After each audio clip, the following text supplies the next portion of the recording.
Hello বন্ধুরা, পাপিয়া রন্ধনশালায় তোমাদের সকলকেই স্বাগত। দেখো এখানে আমি চালতা নিয়ে নিয়েছি। এটা একটা পাকা চালতা, আমার এক বান্ধবী এটা আমাকে দিয়েছে।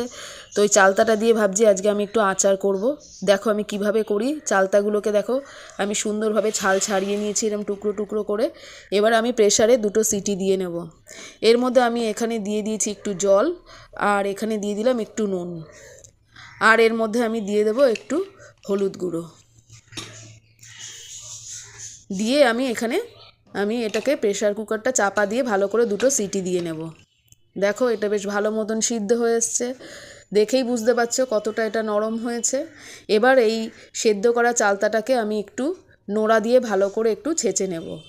তাহলে কি হবে, চালতার আচারটা যখন হবে তখন এটা খেতে ভালো লাগবে এবং সিদ্ধটাও ভালো হবে।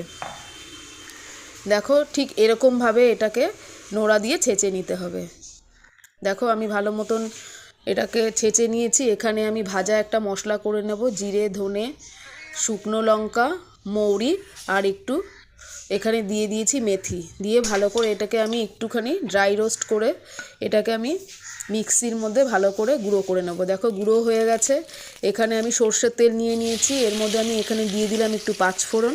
ভালো করে এটাকে আমি পাঁচফোড়নটাকে ভেজে এবার এখানে আমি দিয়ে দিচ্ছি এই চালতাটাকে, দিয়ে ভালো করে আমি একটু ভেজে নেব।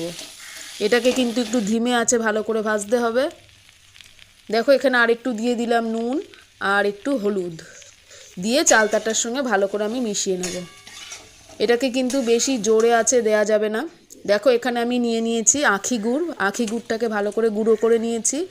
এই ভাজা চালতাটার মধ্যে এবার আমি এই আখি গুড়টা দিয়ে দেব, দিয়ে ভালো করে মিশিয়ে নেব। এবার আখি গুড়টাকে একটু আস্তে আস্তে করে এটাকে নাড়াচাড়া করতে হবে। এবার যত ধিমে আঁচে রাখা হবে এটা আস্তে আস্তে মেল্ট হয়ে যাবে। দেখো কি সুন্দর গুড়টা ভালো মতন ছেড়ে গেছে। এবার এখানে আমি এই ভাজা মশলাটাকে দিয়ে দেব, দিয়ে এর সঙ্গে মিশিয়ে নেব।